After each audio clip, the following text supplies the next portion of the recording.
So, hello, everybody. It's April Brown with Zelken Financial Services, LLC, and I'm back. So, I'm back today talking with a colleague of mine named Kent Brown, as you see him on the screen. Kent is with Stronghold Wealth Partners, and he and I have been probably trying to get together for a couple of weeks now so I could get him to talk to you guys about what to do in terms of retirement. So, this is going to be talking about how to unwind your nest egg in retirement and what that looks like and what it means. I thought I'd bring on Kent, who has been doing an amazing job with talking about this with his clients. And so I'm going to actually turn it over to him, have him talk a little bit about himself, and then we can go into the whole kit and caboodle. Kent, awesome. Thanks, April.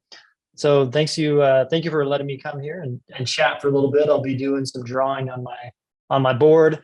It's important as we work and as we pay our bills every day. People that are saving and looking to retire one day, right? They might be thinking, number one, where should I put my money in order to retire as I save for that end date or that time frame?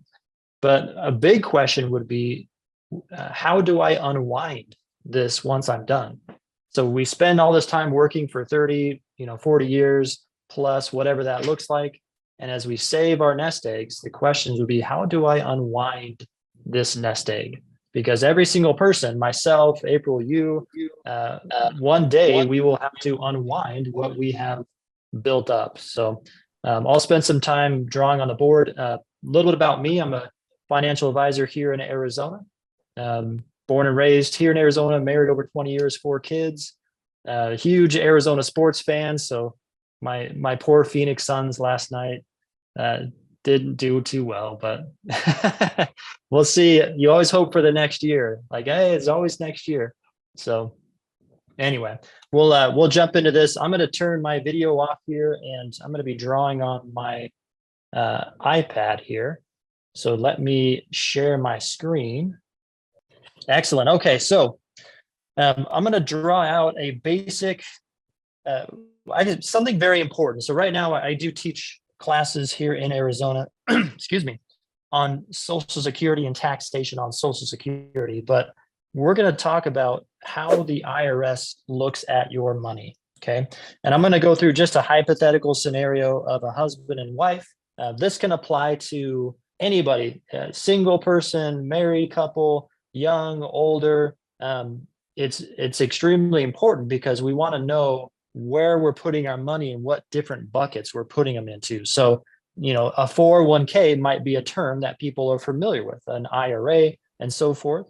And so we're going to go through this. And as we go through, April, if you have any questions or want any clarification on anything, if not, we will jump in. So we'll just say make sure I can draw here. We'll just say a husband and a wife.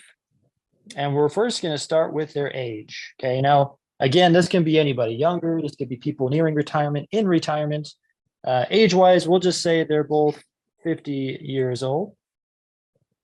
And we'll also look at their current income. So how much income, what does that gross income look like? So April, you can help me out. What kind of income should I put for this husband and this wonderful wife? All right, so let's do like 150 for each one, or total? Total. All right, so we'll just split it up evenly and do 75 each for each person.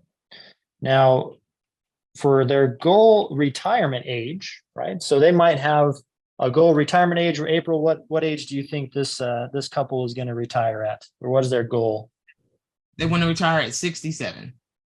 67. Okay. And then we also want to know, what is the desired after-tax income? So April, what would you say this couple's desired after-tax income? And this is going to be money in today's dollars. Okay. So we want to calculate, if someone said, well, I want to have, I don't know, $5,000 a month coming in today's dollars, because inflation is real, as you know, right? We know that things have gotten a little more expensive recently. April, have you seen some things increase in Yeah. North Carolina over there. Oh yeah, food, gas, everything.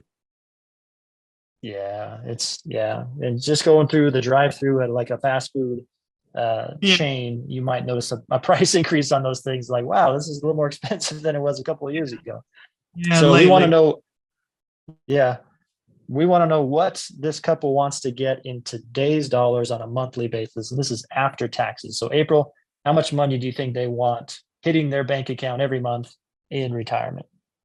Well, considering they're in their 50s and they'll probably get some more raises in between there. Let's say they were like, all right, we're going to estimate we want $6,000 a month.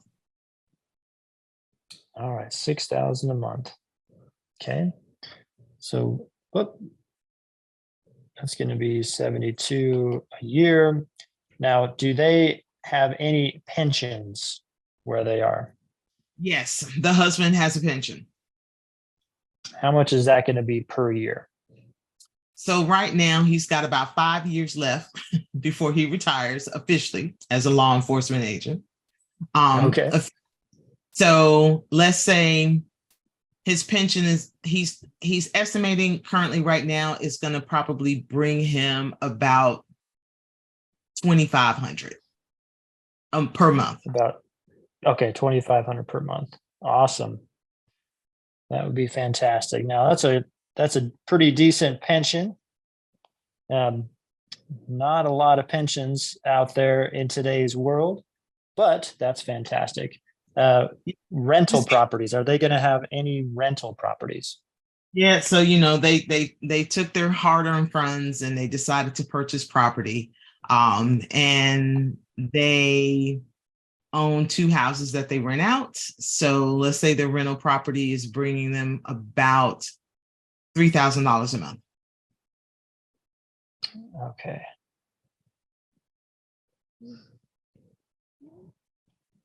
Got that there.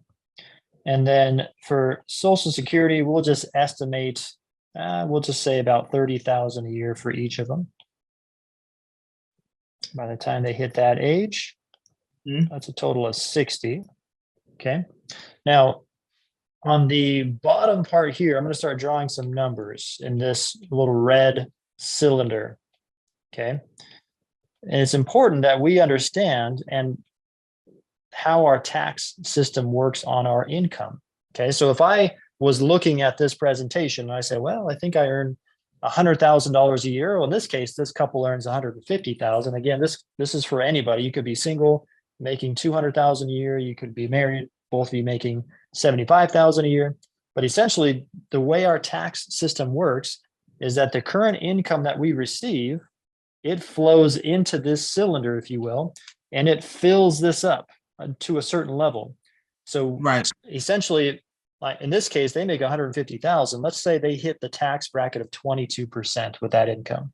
That doesn't mean that all 150,000 is taxed at 22%. It is progressive, meaning some of the income is taxed at 10%, some is taxed at 12, and some at 22, and then they're going to have an overall average tax rate. Okay. Now, this is the part where we can get some clarification and understand how the IRS basically looks at our money. So we're going to call the first bucket the taxable bucket. Okay. Taxable bucket is going to be a bucket that has your bank accounts, savings, checking, and then also like brokerage accounts. So a brokerage account is going to be your very simple, plain Jane investment account. It's not a 401k. It's not an IRA. It's just money. If I had, $50,000 sitting in my checking account and I one day woke up and said, you know what, I want to invest that, then I could put that 50 directly into a brokerage account and I could invest it. I could buy mutual funds, stocks, bonds, all kinds of stuff. So and it doesn't matter how many bank accounts they have, but April, how much money in the bank, checking, savings, would you say this couple has? Since they're spendthrifts and they like to save, let's say for their bank account, they have roughly about $50,000. Excellent. Awesome. For their rainy day. Do they is that including the rainy day fund, the emergency fund? Yeah, that includes the emergency fund. Awesome. Do they have a brokerage account? Should we give them a brokerage account? Yeah, they do. The wife likes to dabble in stocks. She thinks they're pretty cool. So she is the husband's like, I don't care anything about stocks, but she's like, I love them. So let's say oh, I don't know, she's been able to save or she's been able to make about 25 grand. Okay, so we'll just say 25,000 in a brokerage account. All right, so let's do the second bucket, and this second bucket is going to be probably the one that most people are familiar with. Okay, because this is the tax deferred bucket. This is basically, this means any 401k, a 403b, an IRA, a SEP IRA, simple, right? Any of these type of 457, these type of plans that are deferred, like a retirement plan to the future. So people are familiar with obviously a 401k. We'll say this couple has a 401k, and we'll say they have an IRA. We'll get the amounts here in a second. But there's a few things that are important to understand about money in this bucket. So number one, typically, I say typically, you get a tax deduction when putting money in that bucket. Meaning if this couple, they make 150,000, let's say they add to their bucket, I don't know, $50,000, they're pretty aggressive, or 40,000 or whatever amount, that would just reduce the amount of money that they're taxed on that year. So instead of paying taxes on 150, if they put in 50, they'd pay taxes on $100,000. So they get a tax deduction typically. Okay. How does money get taxed when it comes out of this account? One day, as we go to unwind everything we've built up, eventually money is going to leave this account. It's going to leave it. It's going to go to a checking account, and people are going to spend it as income. Okay. What does that look like? That is called ordinary income. So what does ordinary income mean? That means when money leaves this account, it hasn't paid taxes yet, right? So it's going to basically leave that account. It's going to flow into the cylinder, and it's going to fill it up. Okay. And that's how taxes are going to get paid when money leaves that bucket. And then number three is we have what are called RMDs, required minimum distributions. So essentially, one day, if I just had this bucket in my name and I said, you know what, I don't want to take anything out of this account ever. I've grown this pile of cash in my 401k or IRA. I never want to take money out. Well, the government or the IRS says, no, I'm sorry. One day you will have to take money out of that account. That's called a required minimum distribution. So for somebody who turns 73, that's the current age for RMDs. And in 2033, the age is going to jump to 75. So if you don't turn 73 by 2033, then your RMD age is going to be 75. And all that means is at age 75 or age 73, the government says, hey, you've got $1 million in this 401k or this IRA. You need to take money out of it. And it's going to be a percentage typically. And it might be roughly around 4% is what would have to come out of those accounts. So April, how much money would you say that this couple has in 401ks? How much should we give them? Well, both of them have a 401k. So, they decided to dump as much money as they possibly could. And so I don't know, let's say that currently the wife has like 380 and the husband has like 250. Because they've been putting into that money as long as they possibly could. Fantastic. Do they have any IRA money, would you say? Or is it all in 401k? She has an IRA because, like I said, she loves a brokerage account. So she started an IRA and she got that through work. So she just put a little bit of her money in that. And let's say that has like $30,000. It's not a lot. Okay. Awesome. All right.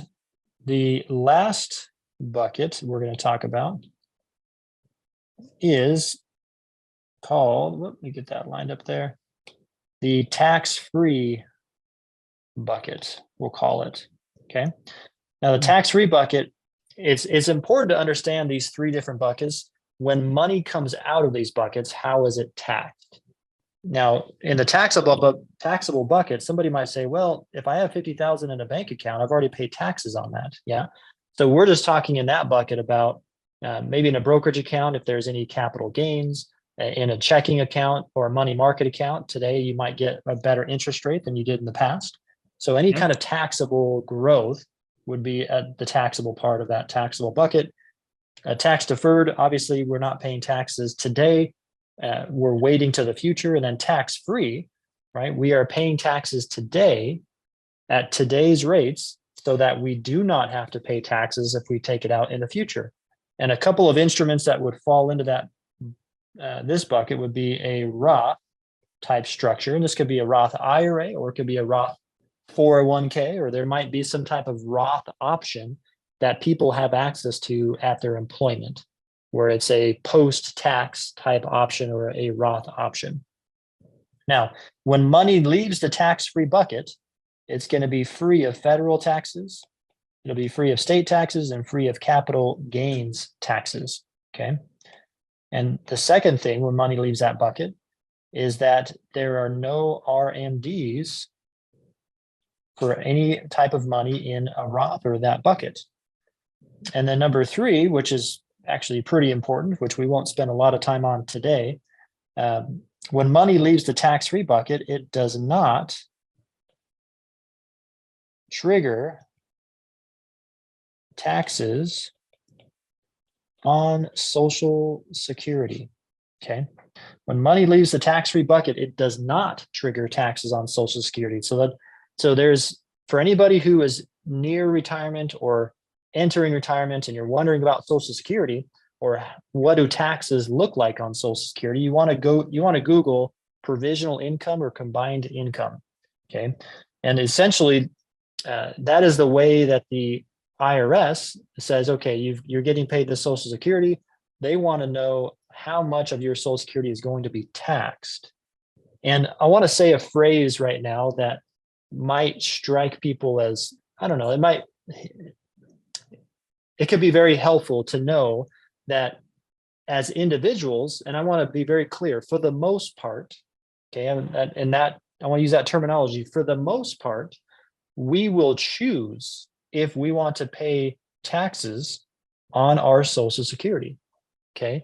And the way we're choosing is we're choosing by where we unwind our money. If we're unwinding all of our retirement in a tax-free bucket, and that does not trigger any taxes on Social Security, then all we have to do is know, okay, well, what else is going to trigger taxes on Social Security? Well, in this case, pensions will and rentals will, and that's half of somebody's Social Security is going to be counted towards that calculation. But if for somebody who doesn't have rental property or doesn't have a pension, right, and maybe their Social Security is not enough to be a really big tax on itself, right, if they're taking all of their money from this bucket, then they might not pay really any taxes on their income or their Social Security. So that's definitely per individual, but it depends on if we do pay taxes on Social Security. It depends on where the money is coming from, and is it triggering taxes through provisional income. So anybody can Google provisional income. You can see how they calculate that. But we'll talk about this Roth here in a second. Yeah, and everybody we'll get some amounts. Yeah, most people are like, I didn't know that my Social Security could be taxed. Yes, and could be taxed. It can, yeah, and it absolutely. Actually, for a married couple who making over 44,000 in retirement, up to 85% of Social Security could be taxed. Right. And so that's part of that provisional income or combined income calculation. Okay. So with a tax-free, we'll just say that they have a Roth IRA for each of them. How much should we put in the Roth IRA for each of them? So the husband started late, and but he, started ciphering off some money that he would have put in his 401k. So let's say he's got about 50,000 in there. Okay, and then what about for the wife, the spouse? Well, the wife, she took another job and was able to move some money over. So let's say currently she has about, I don't know, let's say 90,000. They've been really spending, thrifty in their money. Awesome. This is fantastic. This is fantastic. Good little pension there.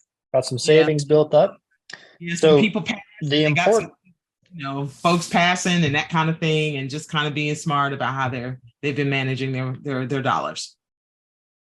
Yeah, and very important to stay out of debt and start building that cushion for retirement. So one thing that people you'll want to know is as I unwind the money in retirement, as I get to retirement age, as I turn on Social Security, as I start to take distributions from these different accounts, right? If we have a lot of our money in this bucket right here, there's a few important things to realize.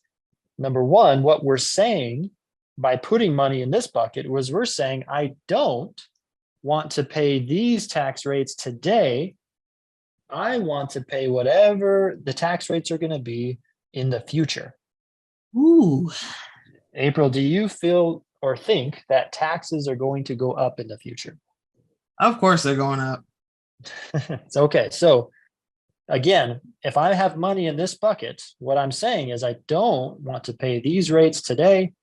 I want to pay whatever Congress or the government decides to tax me in the future, right? If taxes go up, I get to keep less of my money. Okay. If Right. taxes go down, I would keep more of my money in this bucket. By putting money over here, what I'm saying, if I put it in a Roth or also permanent life insurance is also a tax-free bucket vehicle, permanent Mhm. life insurance. But if I put my money in one of those two vehicles in a Roth structure or permanent life insurance or cash value life insurance, and what I'm saying is in this bucket, I do want to pay these rates today. I don't want to pay whatever the rates are going to be tomorrow. So Right. just a little historical context that might blow people's minds. In 1963, the lowest tax rate in 63 was 20%. That was the lowest tax rate, 20%. What do you Oh, think the highest tax rate was in 1963? was it 94%? Close. The highest in 63 was 91%. Okay. So we went from 20 was the lowest all the way to 91% marginal tax rate in 1963. So if 20 was the lowest, what is the lowest today? Well, today the lowest is 10% and the highest is 37%. So I guess we could say, or one could argue that we are at historically low tax rates. Okay. And one could probably argue that point. So the question again is, if we are at historically low tax rates, or what one might say are historically low tax rates, do we want to have money in this bucket where we are saying we don't want to pay on these tax rates today, we want to pay tomorrow? Or do we want to have money over here where we are saying we do want to pay tax rates today, we don't want to pay what they might look like tomorrow? So that's a question for every individual to discuss and plan out and figure out. But these are your main three buckets for what deals with taxation, if you will. Okay. Now, we're going to do quickly three more buckets. And these are going to be, and let's try to simplify the world of investments for people. So let's see if we can make this pretty easy. So we're going to do fixed, indexed, and variable. Let me draw that again. There we go. All right, so fixed, indexed, and variable. In a fixed bucket, what type of investments? Now we're speaking on investments. Before we talked about the three buckets with taxes, right? How are IRAs taxed? How is a Roth IRA taxed? What does a brokerage account look like? Now we're going to talk about the individual investments inside of those vehicles, like the IRA or the 401k. Because if you want to think of, if you want to simplify this and say, okay, if I've got a 401k or an IRA, which everybody is pretty familiar with, the IRA or the 401k, it doesn't do anything by itself. It's like a car that doesn't drive itself, right? We need a driver for that car. Do we have a really aggressive driver that's driving that car? So we're going to call my IRA the Honda Civic IRA, right? Okay. Am I going to be an aggressive driver? Am I like super aggressive mutual funds / stocks, or am I going to be a conservative driver? Am I going to be more fixed income type investment? So that's what we're speaking on these buckets. We're talking about the drivers that drive the IRA, that drive the 401k. Okay. Now, in the fixed world, you're going to have basically your bank accounts. Okay. This fixed bucket is going to be a bucket where you are basically guaranteed not to lose money. And I say guaranteed in a sense that in a bank, right, that you assume that you're not going to lose your money in a bank account, in a checking and savings account. These are accounts that are going to pay like a fixed amount of interest. And that interest might be on the lower end. We'll talk about that in a second, but we're going to find our bank accounts like a CD, a certificate of deposit, a fixed annuity might be a vehicle that you would find here, maybe an individual bond. Okay, what is a bond? People might not know what a bond is. A bond is the government or a company, a corporation. What they do is they take on debt. So they issue a bond. So I say, hey, I'm the US government.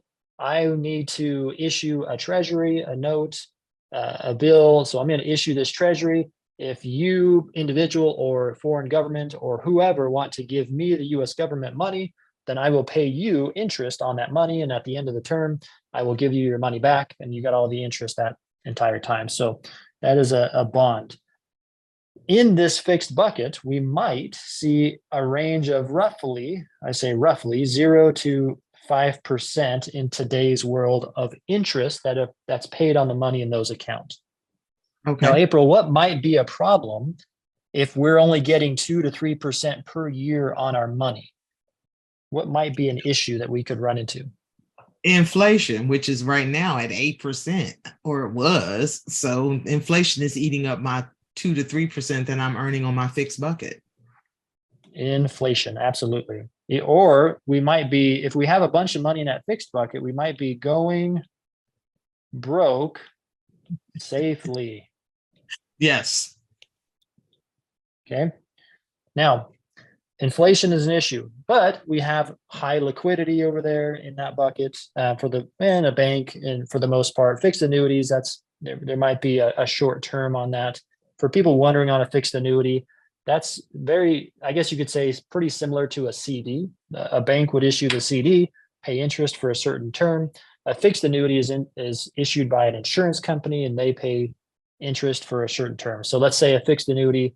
I think I checked recently, they might be around the 5% range, or a little over 5%, like on a 3-year term. And that's a rough estimate. But that's the idea of a fixed annuity. So we're going to jump over to the variable bucket. And this bucket is money where you can lose your money. And you can do that with stocks, mutual funds, ETFs. Okay. I don't know, we can say cryptocurrency like Bitcoin, real estate, gold. And then gold might, people want to say, well, gold, that's a currency. Gold can fluctuate in value. So we might buy it today. It's near its all-time high. I last checked, or it might be around its all-time high. I don't know. I haven't checked recently. But if we buy gold at today and all of a sudden, for whatever reason, it falls 20%, then yes, I just lost 20%. Now, if I don't sell it and I always hold it, will it go back above what I bought it at? Maybe. But the point is we can lose money. Now, in these type of investments, okay, we might, I say might because nothing is guaranteed over here, might get a 30% return 1 year on those investments. Right? That might happen. But we also might lose, it could lose 50% if it's really bad, like 2008, like a market crash. Okay. Now, those Right. don't happen very often. But they, However, they do happen, and they have happened throughout history. Okay. Mhm. So in this type of bucket of variable, it might be something like this, like over time, you've got some volatility in there. We might see our accounts go up when the market's doing really well in a bull market. However, if we enter into a bear market, then we might watch our 401k, our IRAs drop. Um, if we have a flat market environment where we basically might go into a period of time where 10, 15, over 20 years possibly, we might not make any money. Basically, we might have some volatility in there and we could end up where we started. Um, so we've seen those periods throughout history. All right, so that's our variable bucket. Mhm. Index bucket. So index bucket typically, has a floor of 0%. Okay, typically has a floor of 0%. Think of it like a staircase. Okay, so an insurance company would be a typical company to do something like this indexed world. And what they're saying is, if they're saying, hey, we are going to guarantee that you are not going to go backwards, Mhm. but you could get some interest. And if you do get some interest, then that interest could lock in, and then your new floor is created. So if somebody started here at the bottom with, I don't know, $10,000, and the first year they got $1,000 in interest, or we'll keep numbers simple. We'll say $100,000 they started here, and the first year they got 10%. So that's 110,000. Well, now their new floor is 110,000. If the market doesn't do too well, then they might get a 0 if the market tanked. Okay, but they do these they do track typically like individual indexes. But that's the basics of how that bucket works, is where you could get some interest. I say could. Okay. However, you're not going to go backwards. So a company will typically set that floor, and they do have the ability, if you do get some interest, that is locked in. So April, you, myself, everybody that watches this, everybody is going to unwind their money from one of these three buckets, if not all three, or Right. multiple of these buckets. What individuals will have to determine is, how do they want their money invested in these different buckets, and Mhm. what are the pros and cons of each one. And when retirement starts to happen, and that might be not, maybe it's not for 20 years for some people, or maybe it's coming up here pretty soon, what they're going to have to determine is, okay, what is the plan? What plan do I have in place to unwind my money? And what if I live too long? Okay. Mm. Okay. Are we planning to live too long? And we plan, hopefully we're planning for, worst case scenarios. So that way, if it does happen, we've planned for it. But Right. somebody might not think they're going to live for 30 years, but with medical technology improving, Right. they might. So the question is, are they planning to be able to unwind all this money in retirement? Is it going to be enough for them? Are they saving enough? There's a lot of different questions that people, it'd be helpful for them to plan ahead of time. But that is a few of the basics. So April, if you have any questions, we can chat about a couple. If not, hopefully this was very helpful for people and they see some value in this. Yes. The only so did you say what would be in that index bucket? What kind of vehicle? I don't remember you saying that. Did you say it? Yeah, so typically an insurance company will issue, and we'll get any specifics about that, but an insurance company will typically issue that type of vehicle in the indexed bucket. Okay. That answers the question. But yeah, no, I don't have any questions. This was really great. It gave a pretty good idea about what to think about when you decide to unwind your money, and what that looks like. But what it does look like for sure is you got a plan. You've got to actually plan. You've got to sit down with somebody and talk to them about what it is that you're trying to do, so on and so forth. And so, that's where I come in. Talk to me or talk to Kent. So if you're in North Carolina Awesome. or anywhere. So yes. Well, April, you brought up something I'll touch on real fast. But putting a plan in place. So the question that people might ask themselves as we leave this is, what is my plan? When I do get to retirement, now hopefully they understand a little bit more of the basics, but just starting and putting that plan in place and executing on that plan is extremely important. Okay. So yeah, awesome. April, thanks for the opportunity to share this, and yeah, appreciate it. All right. Well, I hope if those who are watching, you got something out of this, because my whole goal is about education and educating folks about information that I run across and what I've learned and what I've seen. And so I am April Brown with Zelken Financial Services, LLC. And until the next time, thank you and have a great day. Thank you, Kent Brown, for being on here with me also.